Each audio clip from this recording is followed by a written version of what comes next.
what do you have to say about the participants today and this topic?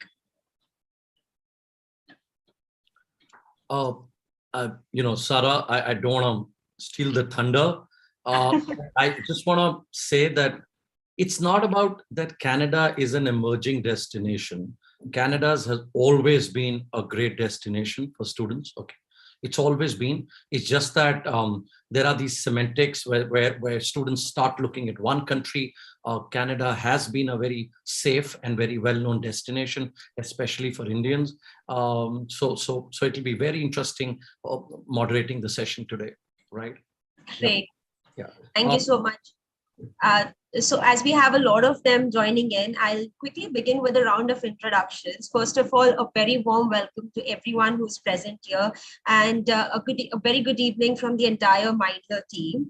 I am Sara Rizvi. I'll be hosting you all today, and we have Mr. Parikshit Dhanda who will be moderating the whole session of panel discussion. To begin with the round of introductions, in no particular order, I'd like to go ahead with Ms. Shreya Podar, the Regional Recruitment Advisor for South Asia of Toronto Metropolitan University of Canada, a psychologist by education and an international education specialist by profession.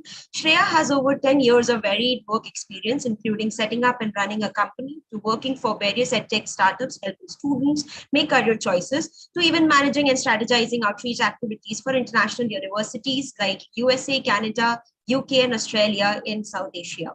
Currently at Toronto Met, Ms. Shreya is helping students with paving their way forward to fulfill their educational aspirations, which will help them to take on the work in the future. Thank you so much for joining us in Shreya here with us. We are glad to have you here. Moving ahead, I'd like to introduce Ms. Megha Srivastava, the Senior Recruitment Advisor of India at York University of Canada, a seasoned professional with 13 years of experience in international education marketing, with expertise in student recruitment, institutional partnerships, brand building activities, school and student engagement, and market research and knowledge management. Currently working with York University as the Senior Recruitment Advisor for India, based out of Delhi, Ms. Megha is responsible for developing and successfully implementing the comprehensive marketing and student enrollment strategy for York across India. Prior to the role, she was heading the South Asia operations for Brock University, Canada, across key markets that included India, Bangladesh, Sri Lanka, Nepal, and Bhutan. Thank you so much for joining us today, Ms. Megha. We are glad to have you here. Next on the panel, I'd like to introduce Ms. Deepa Gagnani, Recruitment Advisor of India, Office of Undergraduate Admission and Recruitment of Queen's University, Canada. She has over 13 years of demonstrative experience in the field of higher education. She has a bachelor's degree in mathematics and education and master's in HRM. Deepa has been working towards building an ideal platform for both educational institutions as well as students within the South Asian region. She has also worked with some of the most prestigious universities based out of the United Kingdom and the USA in the past. She is super helpful to all the students, and that leads to strengthening the Queen's Universities Associations with India. Thank you so much, Ms. Deepa, for joining us. We're glad to have you. Moving ahead, we have Ms. Niharika Kataria, the Student Recruitment Advisor of South Asia of University of Windsor, Canada. Ms. Niharika is currently working as the Senior Recruitment Advisor for the prestigious University of Windsor, Ontario, Canada. She conjugated the foreign education industry in 2005 after completing her master's from GNU Delhi. She's a key figure in the process of enriching and guiding the young and questioning minds of the youth in India. Ms. Kataria embodies a prodigious decade of experience with British universities and over 4 years of experience with Canadian universities. She has a good hold of the nuances of studying abroad. We are glad to have you here, Ms. Niharika. Thank you so much for joining us. I'll quickly introduce our moderator, Mr. Parikshit Dhanda, professionally trained from Harvard University, one of the leading life coach, motivational speaker, and career coaches in the country. With over 20 years of experience, he has mentored and trained more than 2 million students across various domains and regions.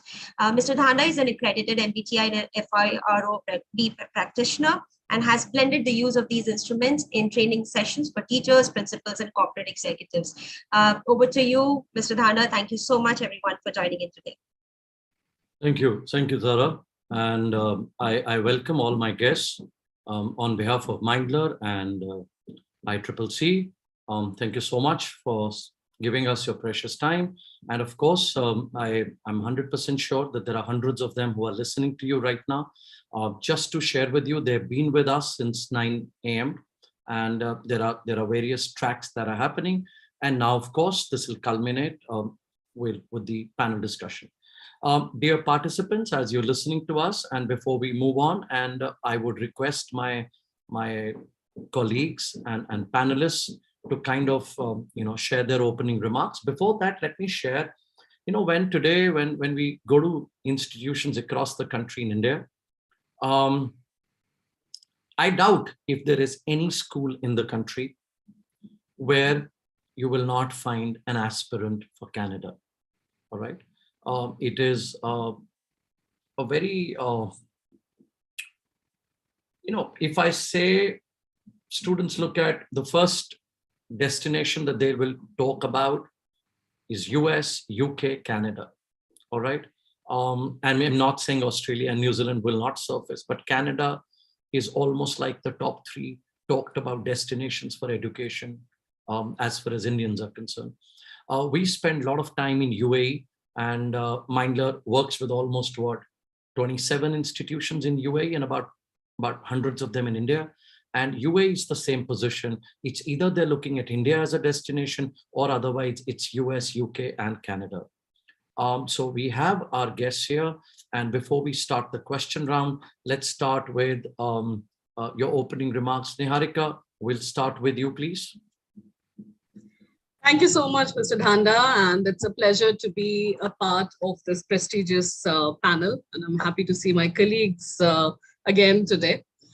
So we are here discussing Canada. Canada as a country is great for studying opportunities. We have a very safe and secure environment. The degrees are recognized all across the globe, and we provide a lot of quality and experiential learning sort of opportunities for our students. So throughout the 1-hour session that we're going to have, we will be discussing various aspects of Canadian education, and I'm happy to be a part of it.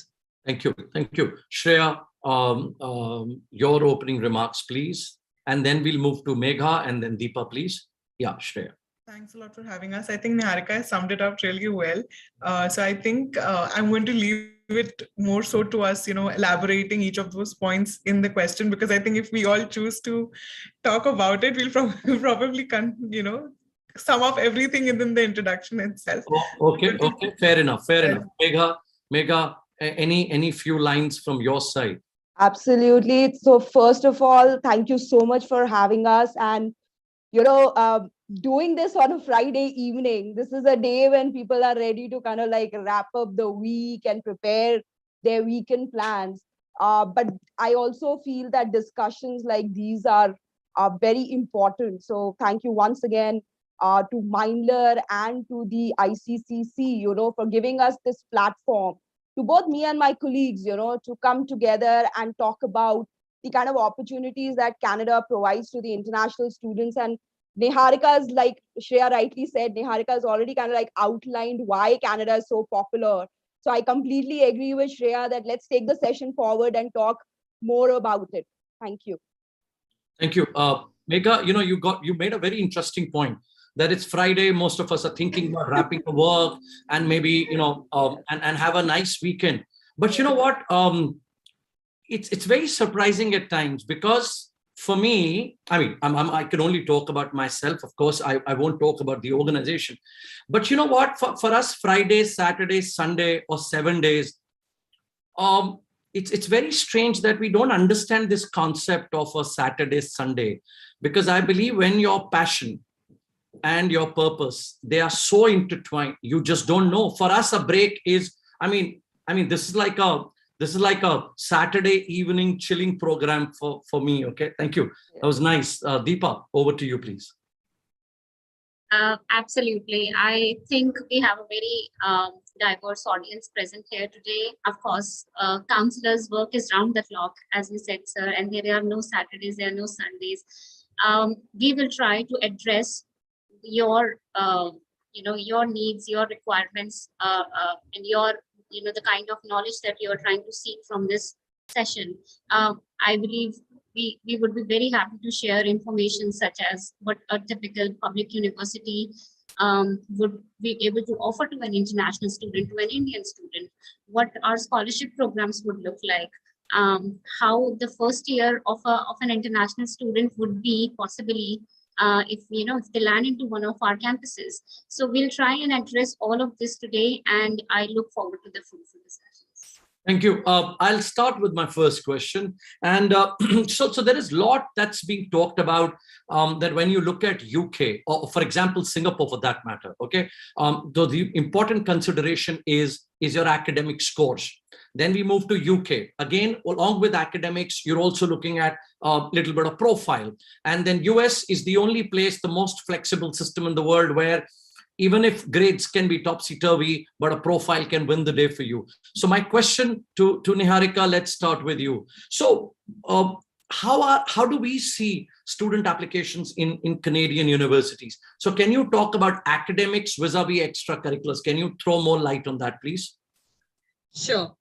So Canadian application is pretty simple and straightforward. We are just looking at your academics. If you want to gain entry into any of our programs, whether it is undergraduate or graduate, we are just looking at your academic grades and nothing else. IELTS or English proficiency is also an important aspect of a Canadian application. So you need to submit your IELTS scores, TOEFL scores, whatever you plan to give. Needs to be assessed by the universities. As far as extracurriculars or co-curricular activities are concerned, we do look at it, but at a later stage when students apply for scholarships, because scholarships are competitive, they are merit-based, and also we look at something extra to add to that whole scholarship application. So that is where extracurricular activities come into place. But overall, Canadian application system is straightforward and simple. Just submit your grades and your English proficiency, and you are through to any of these universities present here. Thank you, Niharika. That's very comforting. So you're looking at two things, which is grades and English proficiency. And if we are looking at a possible scholarship to apply for, then of course you will look at the merit of each case, right? And extracurriculars, co-curriculars, or whatever defines that individual. That's right. Megha, Deepa, and Shreya, are you also following a similar system, or is there any university which does it little differently? So I think it's the same for all of us. We pay a lot of emphasis on your academic grades. And like Niharika rightly said, your co-curricular profile becomes very important for some of the scholarships, that you're applying for. So again, scholarships are of two types, sir, in Canada. One are your automatic entrance scholarships that are very much driven by your academic scores. But then you also have some application-based scholarships where we look at your co-curricular profile. So becomes your activities and your co-curricular activities in that regard become very important when we are assessing you for scholarships. But pretty straightforward, structured process. You don't require any SAT scores, you don't require any recommendation letters, no essays while you're filing your applications for most of the Canadian universities. Lovely, lovely. Dear educators, as you're listening to our experts here, this is very comforting because it's not a very complex system as far as our universities that are being represented here.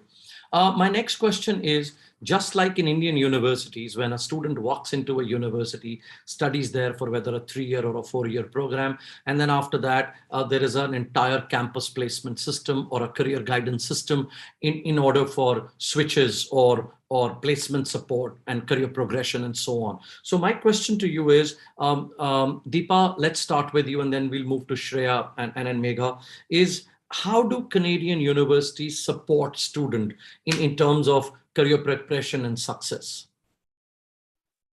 That's a great question, and thanks for asking me first. I would say career is a much broader term for Canadian institution, and it's much more than just a job. We ensure that whether it's a domestic student or an international student, they are getting what is required to get into the industry, be able to pull off themselves in this competitive world when they graduate, when they get out of the doors of their university. So areas, the skills such as, problem solving skills, working in teams, time management, um, all everything and anything that is required to be successful in career, in whatever they choose to do, in the profession that they would like to be the next 20-30 years of their life. They are able to do that very well. So from day one, all of these things are kind of ensured in their day-to-day routine through various activities, through various things that they are involved into. To start with, it's not just the regular classroom study, it's involving themselves into extracurriculars like participating in clubs, societies, become active members, constructively contribute to the various initiatives that those club societies takes. Find a part-time job on campus, off campus, to not just to earn, to understand how hard it is to earn money and then value that money and to manage their time well. Then to, of course, participate in internships, co-ops. I'm sure you will raise this and we'll discuss this more in detail, but, undertake those practical components. And then, of course, participate in teamwork within the classrooms. Your assignments are going to be, distributed as a team. And it's just not namesake assignments. And not just namesake group work. You are actually graded on the actual group work. So you have to participate. You have to be a great team player. So all those things are the ethos of Canadian degrees, are the very nature of our programs. That will challenge you, that will bring you out of your comfort zone, bring the best out of you, but there is a lot of support for you. So you're not just left on your own. That's where I conclude. Thank you, Deepa. That's very exhaustive and informative. Thank you. Shreya, would you like to add anything on a career preparation and success? I know Deepa's kind of talked a lot in detail, but would you like to add anything? To sum it up, I think the only the additional or probably a direct answer to it is that every university does organize so-called placement fairs, or that we're typically used to listening or seeing in India. So faculty wise, when a student does graduate, we do have those fairs that are there, but and the same way like India, they still need to go, they need to crack the interview, they need to go through that process. So the opportunity is created by all of the universities for the students, and hence whatever Deepa said, like they need to build up all of those skills that when you reach that stage to go and crack that interview, you're capable enough to do it on your own merit, and you do not need somebody to help you with it, and you're able to go through that process. So I think that's what I would like to add to that. Fair enough. Fair enough. So you're saying the opportunities are provided, but each to his own. You have to fight it. You have to show merit. You have to kind of show resilience, consistency, discipline. You have to work towards it. Absolutely. It's not there. There are plenty. There will be. Megha, is there anything that you'd like to add to this in terms of career cells or placements? Anything? Sir, I think Deepa and Shreya have kind of like covered it brilliantly. Okay. I would just want to add that two aspects that Canadian universities focus on is, like one is career preparation, which Deepa has elaborated on, and then also the career success. Each one of the institution, and I'm not only talking about the institutions that are present here, but most of us have a dedicated career assistance unit. So right from the day one, that unit is providing students with guidance. And this is not only just, for the 4 year of their undergrad, studies at a particular institution, even after they graduate, up till few years, like at York, it's up to 2 years after you graduate, Okay. And this particular career assistance unit not only helps the students, in terms of building up their resume in the Canadian style, but like Shreya pointed out, organizing career fairs, you have a lot of career development workshops happening, networking events. These are events which are very important when it comes to a country like Canada. The support system is there. But again, with students from India, we always emphasize on the fact that you have to go and participate. You have to be proactive. There are these very interesting collaborative, projects that the Career Assistance Unit does with the alumni as well. So there's a lot that happens, and the focus, like I said, is not only in terms of career preparation, but also career success. Thank you. Thank you.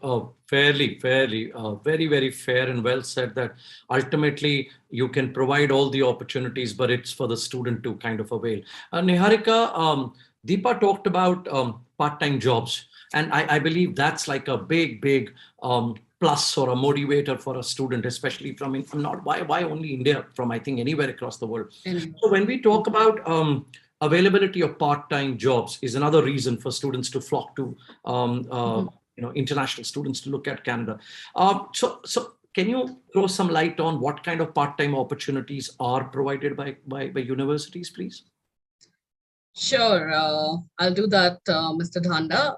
But before I start talking about part-time work, my advice to most of the students that I come across is don't concentrate too much on part-time job. Canadian degrees give you a very good opportunity to work in co-op opportunities. These are, related to your academics. So part-time work is just to earn some extra money, your pocket money and all that. But definitely these institutions offer on-campus part-time opportunities and off-campus part-time opportunities. On campus can be anything, working from various departments. The students can work in international offices, the students can work in accommodation services, international student support services. There are various opportunities available on campus. And off campus, it can be anything, waiting on tables, working in stores, working in malls. Any sort of part-time opportunity is available in most of the cities that we are based out of. Just remember that no work is small, no work is menial. You have to be oriented towards that. I know I have had parents asking me that my daughter or my son is not going to wait on tables. I don't find that job respected across, but everybody, when you go to Canada or any other foreign destination, you will find everyone doing such part-time opportunities. It is just for earning some pocket money, managing your time well, because these part-time opportunities will be after your class. How do you balance your studies and how do you balance your part-time work? All that you will learn while you are doing this. So just be open-minded.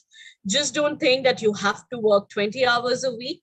That's what the law says, that the international students are allowed to work for 20 hours a week, and the minimum wage is around $14.5 per hour, depending on which province they are in. You can, that is legally allowed, but just concentrate on working over weekends or during your holidays, because the ultimate aim is to get a good degree and not just earn money through part-time work.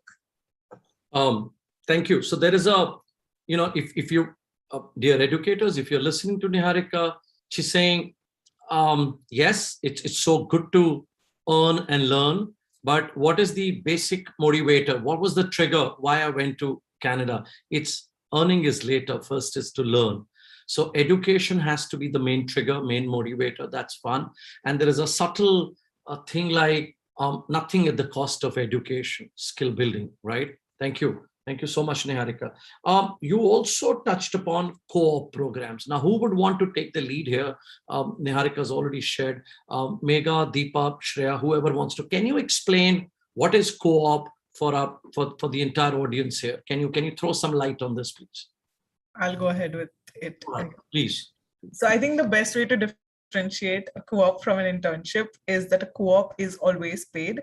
An internship can be paid, cannot be paid. So I think that is the first and most important thing that all of the educators should know when they're speaking to students and talking about a co-op.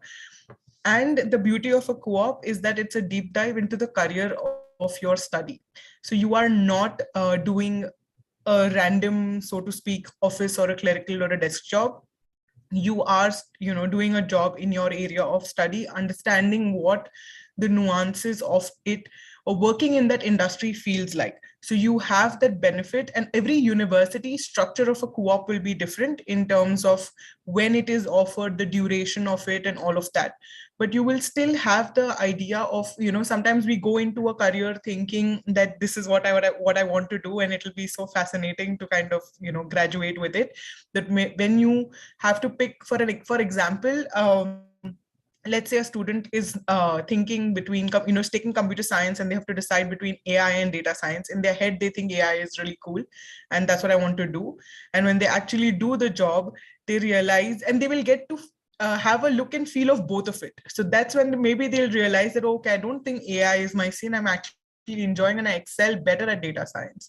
So you have that option, because then when you're selecting your core classes, you can then be mindful of the choices you're making in terms of the classes you're taking. So again, the minimum duration of a co-op can be 4 months, and maximum can go up to 24 months.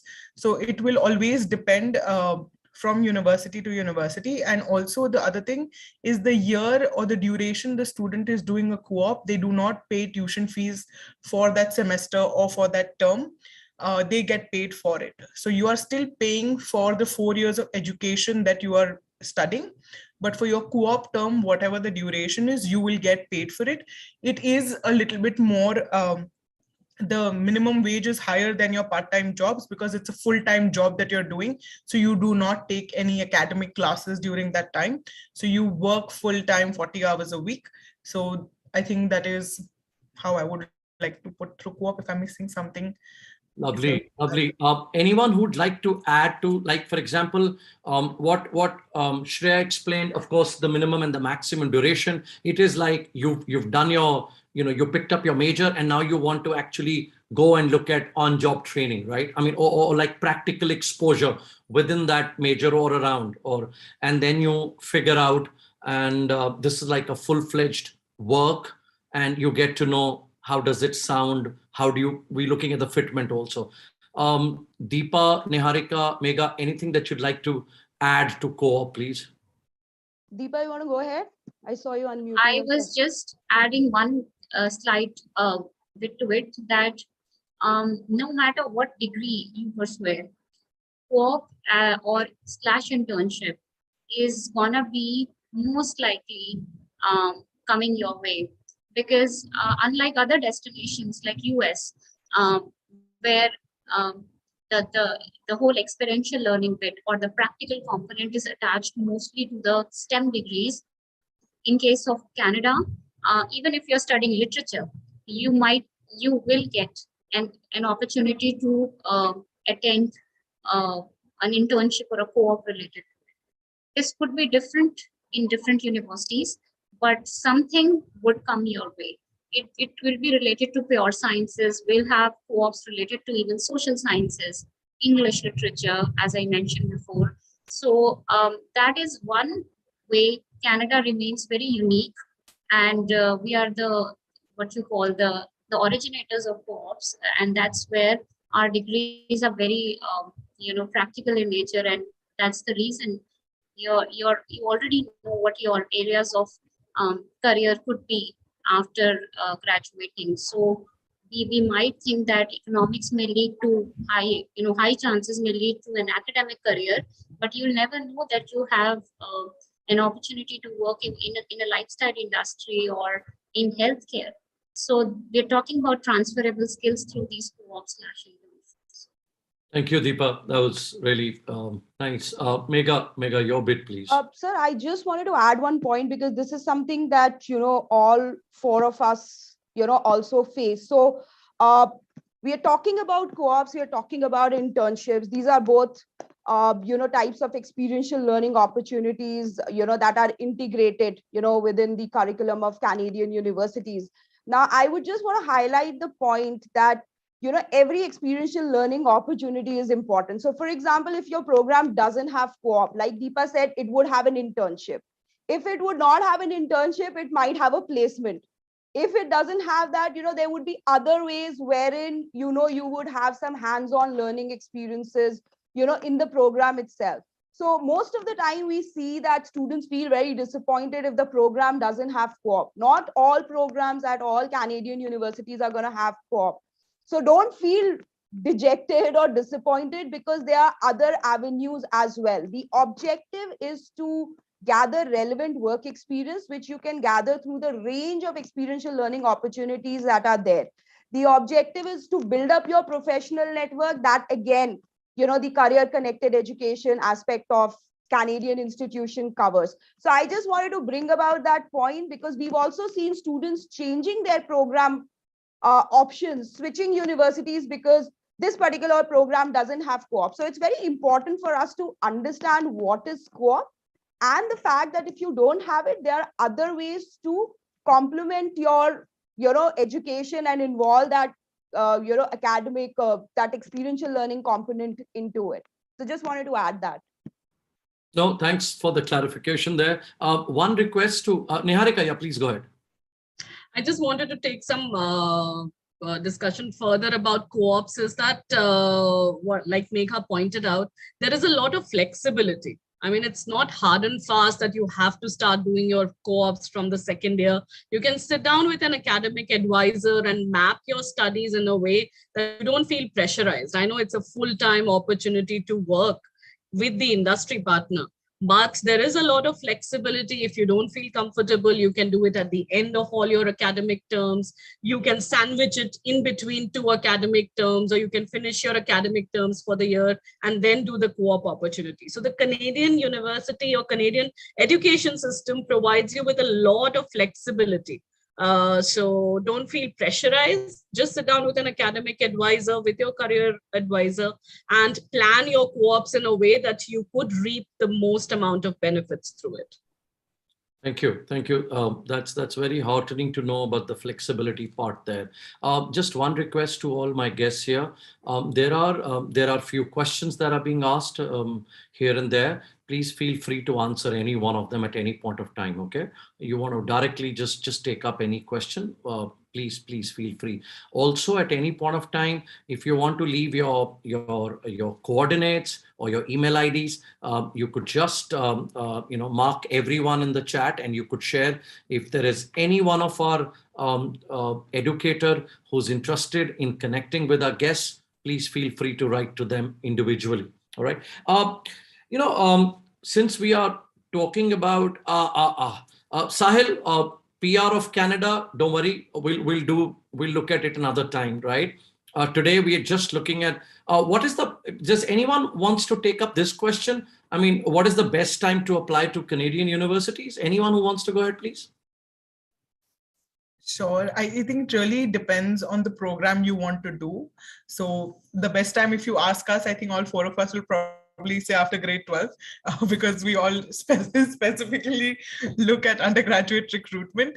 So that is one way. The other is obviously you apply for your master's, or you're looking at your MBA.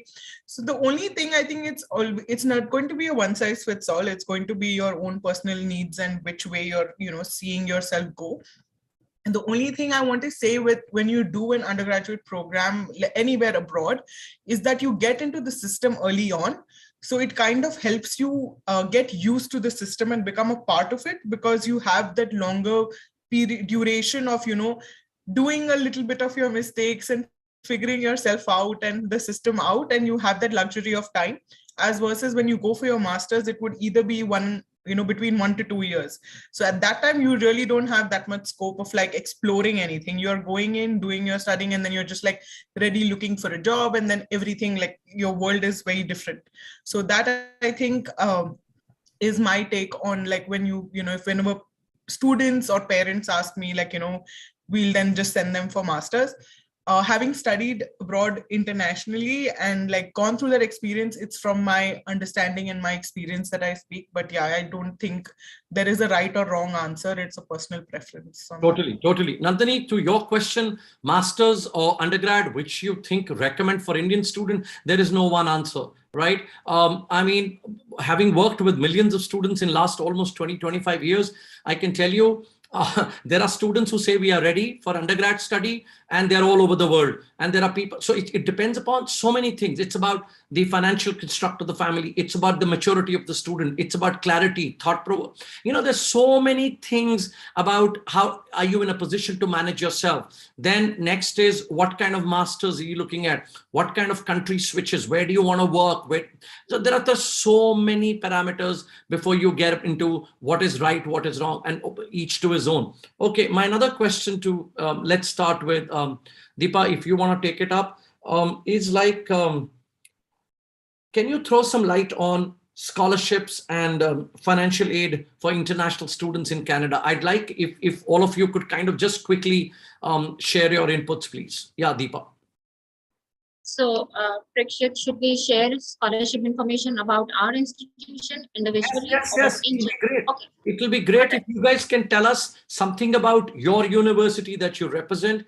Yeah, please. So we really value international students, and especially post pandemic in the stage of recovery, we understand that families have been affected financially, emotionally, and that's the reason Queen's University has expanded its scholarship program, and we have now very specific faculty-based scholarships. So all students applying to the Faculty of Arts and Sciences, so primarily for all the BA honors and Bachelors of Science honors and Computer Sciences program are now automatically assessed for Faculty of Arts and Sciences International Scholarship. There are two values, $60,000 and $100,000. It's a 4-year package scholarship, totally based on academic merit. So when you apply for the program, we automatically assess you for one of these scholarships. Please note that this is a good amount of scholarship, and that can cover actually about 30 to 50% of your tuition fees, overall. We also have Faculty of Engineering specific scholarship, where we are able to cover students' tuition fee, again, packaged for 4 years by offering a $40,000 or an $80,000 4-year scholarship. Again, totally based on merit, automatic in nature, so you don't have to apply separately. We will automatically assess you when you apply for an engineering program. But otherwise, we have lots of other entrance awards like $4,000, $20,000 for 2 years. So there are various categories of scholarships which international students are assessed for. About 50% of our students who apply who are successful in receiving an offer are able to get one of our scholarships. Right. Thank you. Thank you so much. Niharika.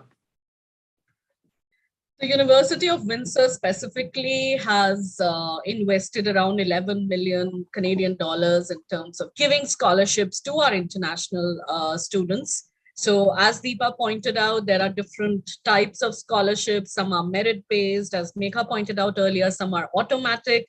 Some you need to apply for, application-based scholarships. So at this university, they range from 1,000 Canadian dollars and go up to 16,000 Canadian dollars for a year. These are different scholarships. 1 to 5,000 Canadian dollars are automatic scholarships. As soon as you submit your application, the students submit their applications, they get an offer letter and they accept it. They will be assessed for these automatic ones.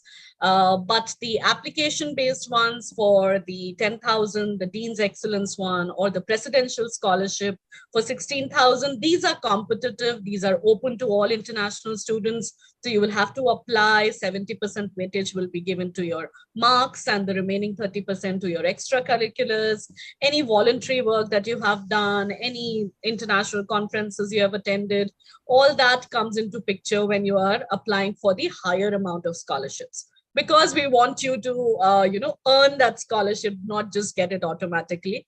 So the students you are counseling, please do let them know that scholarships are available, but you have to earn them. So you will need to let them know from the very beginning that they will have to keep up their grades in 9, 10th, 11th, 12th. Some of the universities might look at all 4 years, the last 4 years of study in order to give a scholarship.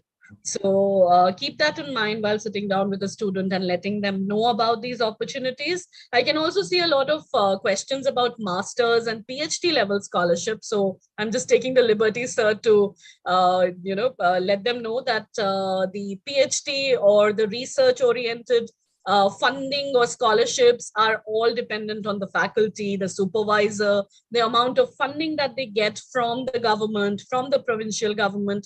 All that will decide whether you can get funding for your PhD or not.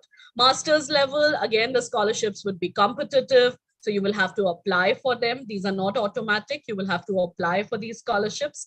And only when the faculty has funds available for international students, they would be able to direct it to you. Thank you. Thank you so much. Mindler team, and of course, my guests, there are about 5 questions in the Q&A tab. Overall, whenever you feel the need, just simply go and answer those questions. Megha and Shreya, any quick inputs on scholarships or financial aid in your universities, please? So at York, we have 2 types of scholarships. We have our automatic entrance scholarships, and we also have application-based scholarships. When it comes to automatic entrance scholarships, as Niharika pointed out, no application is required. And at York, if you're applying for, programs that are offered by some of these specific faculties like Faculty of Liberal Arts or the Lausanne School of Engineering or our Faculty of Arts, and if you have an academic average of 80% and above, you're most likely to get an automatic entrance scholarship of anywhere between 2,000 to 3,000 Canadian dollars. Now, these are automatically reflected in your offer. So it's a very straightforward process. For the application-based scholarships at York, these are of higher denomination. They range anywhere starting from 5,000 Canadian dollars going up to 45,000 Canadian dollars per year. So these are extremely competitive. There are firm deadlines. These open up by the first week of December. They close down by the first week of Feb. So to all the educators here, please keep checking the websites of universities for deadlines. All 4 of us, I can very confidently say that we come across students who usually end up missing the deadlines for our application-based scholarships. And what do you need in order to get this application-based scholarship? At York, you need a rock star profile. You need to be good in academics.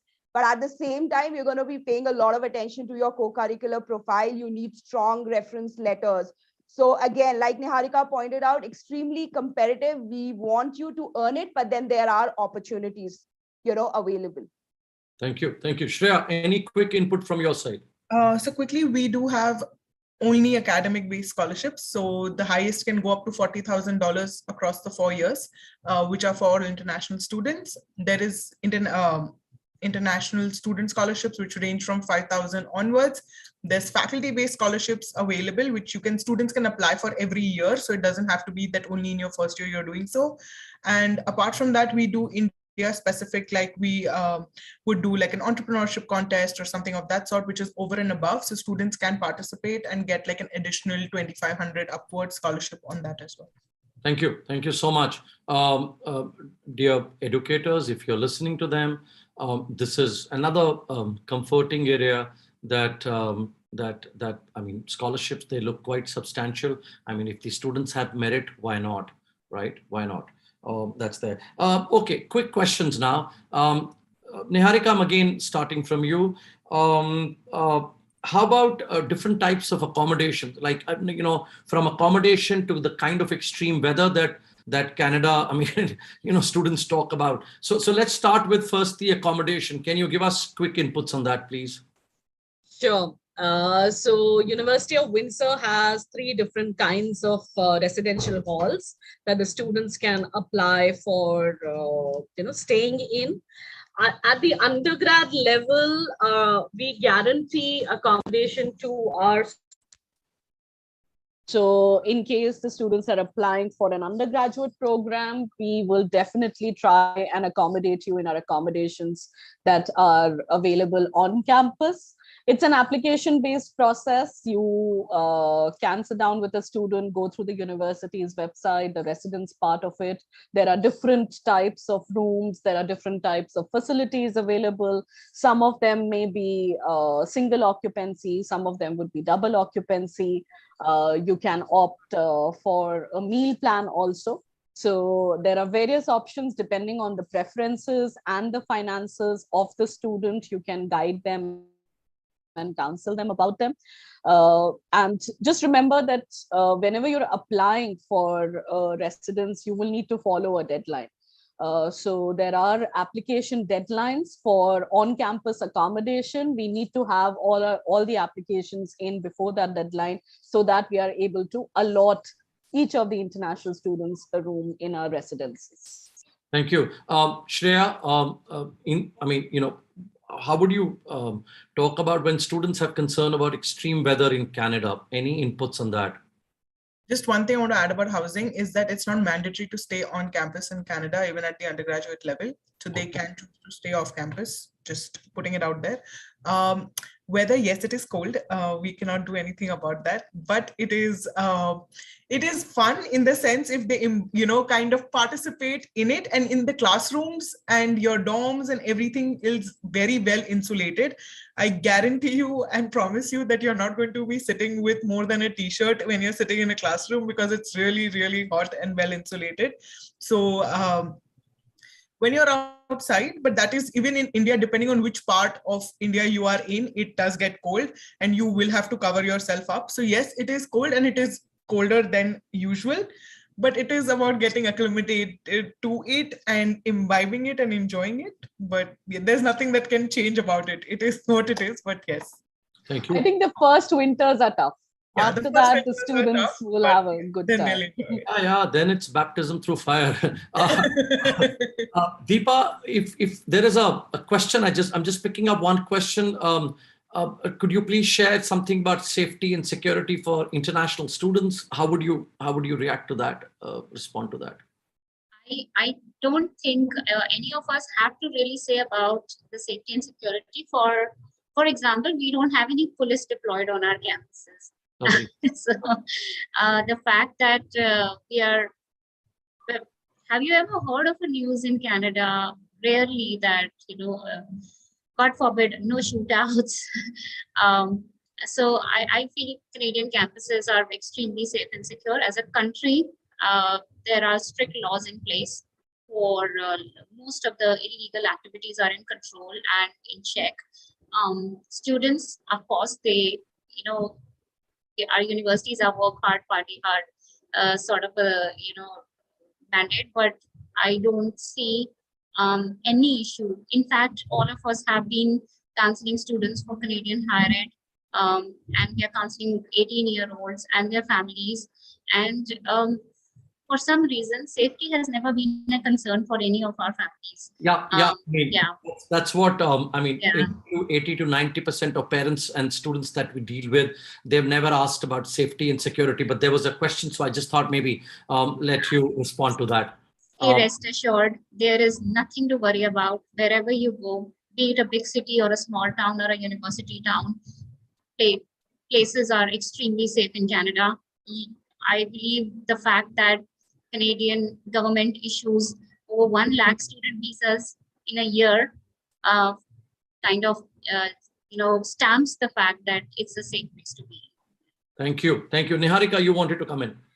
I just wanted to add that, and this is a personal opinion, I feel that our safety and security is always in our hands. If you feel threatened, don't go out. If you feel that you shouldn't be taking this trip in the night, you shouldn't be doing that. Don't go into alleys. Don't go into secluded areas, parks and all whenever it is dark. But on campus, I think all the universities present here will have the same say about safety and security. We develop a lot of apps for the security of our students also. For example, University of Windsor has a Walk Safe app, which the students can download when they reach the campus. And anytime they feel that their security is being threatened, they can request for assistance through that Walk Safe app. It is just a click away. and some volunteer will come and help you out. So safety and security is never an issue in Canada, particularly in the country per se. And on these campuses of public institutions, you will definitely feel very secure. Don't worry about that. Thank you. Thank you. That was really sweet of you to answer that. Just one question, one of the last questions, because we're nearing the absolutely the fag end of the panel discussion here, is should rankings play an important role while choosing a Canadian university for a UG program? A lot of parents and students do ask this. I would like each one of you to respond to that, please. Let's start with you, Megha. So I would just want to say, highlight 2 points about the Canadian education system that might kind of like, in a way, answer that question. First, there is no official ranking system for Canadian institutions. You know, every educator who's present here, you can go and research a bit about it, you'll find out. And second, the quality of education right from the tertiary to the post-secondary level is not only outstanding, but also uniform. So irrespective of whichever university that you're going to, you're going to find a very slight variation in the quality of the education that you're going to be getting. So if you're looking at studying an undergrad program in Canada, be rest assured that whichever institution that you're going to be selecting, you know, the quality of education would be high, your degrees would be globally recognized.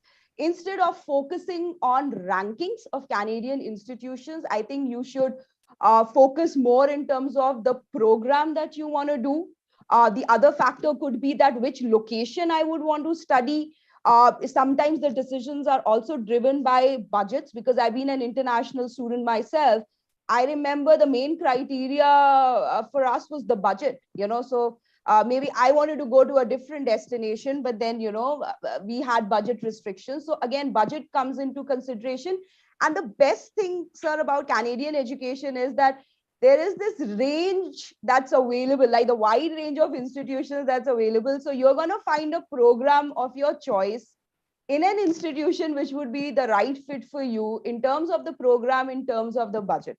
So that's how I would want to kind of like answer that. And I, you know, open the floor to my other colleagues to provide their inputs. Yeah. Shreya, anything that you'd like to add here? Yeah, I think she summed it up well. So it's just best fit ranking is what, but I think QS ranking is not the be all end all of the world, is what I would want to tell all the educators, because I think we answer this question like a bajillion times in a year when we speak to students and parents. And just to answer that, it is more US university specific. There are 4,000 US universities. There is 92 in Canada. So it's very skewed. So I think look at the university, see what fits you best, and go for that one. Just one question to Deepa and Niharika. Deepa, I'm a 12th class student. Okay, I've just walked into grade 12. What is the right time to apply to Canadian universities, please? A standard 12th student should first of all be ready with their list where they want to apply. That is not the year to explore. That is to just apply. And October 1st onwards, in fact, the 3rd week or the 4th week of September is the time when you can start applying to Canadian institution. And then the closing date, the deadline varies by institution. So anywhere from end of January, it could go up to even mid-March, end of April, depends on the institution when they are closing their program. So I think the ideal period is between October to February, March. That's when they should finish their applications to all their list that they're wanting to apply. Deepa has already shared that. Niharika and Megha and Shreya, if you could tell us about your deadlines or processes when a 12th grade student should be looking at applications, please. Niharika, over to you. Sure. Basically, Deepa has summed it up pretty well, and it is similar to what she said. Most of us would follow the same deadlines. Right. Canadian universities are very supportive, and we want you to be holding an offer letter before you sit for your board exams. So as soon as you enter 12, start researching. I know 11th can be a good year to start researching.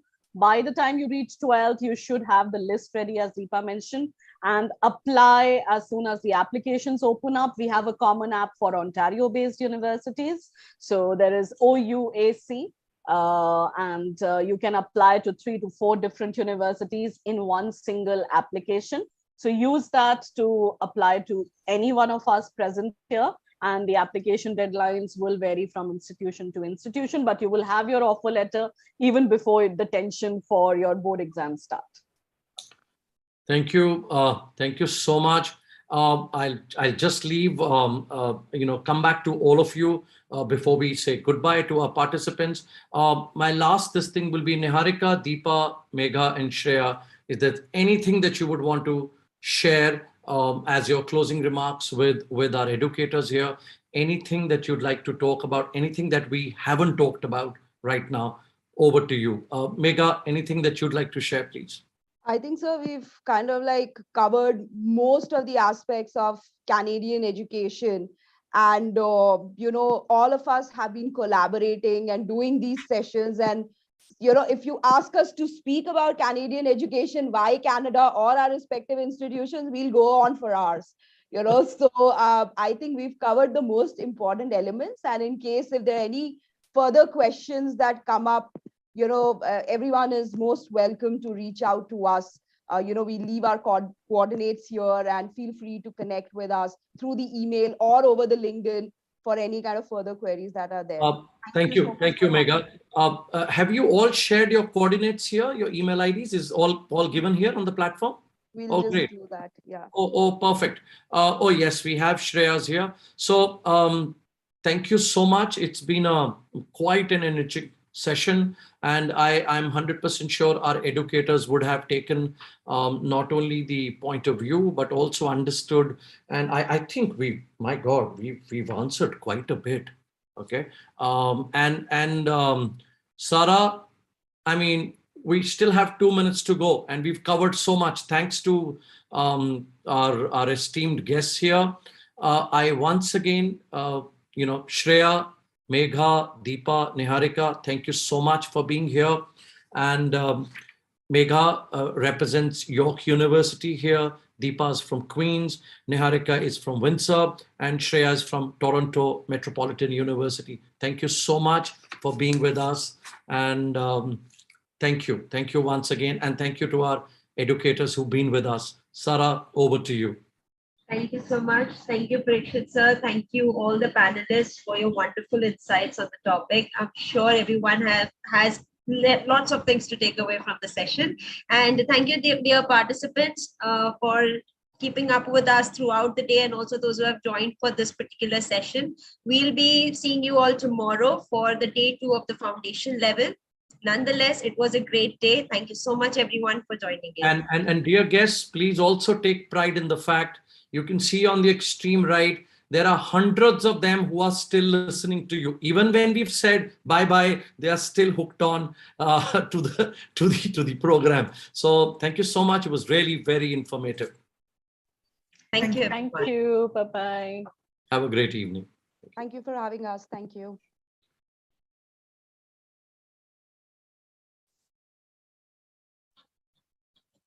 Yes, our guests have left. So I'll also say goodbye and see you tomorrow. All of you stay safe. Thank you, sir. Thank you, everyone.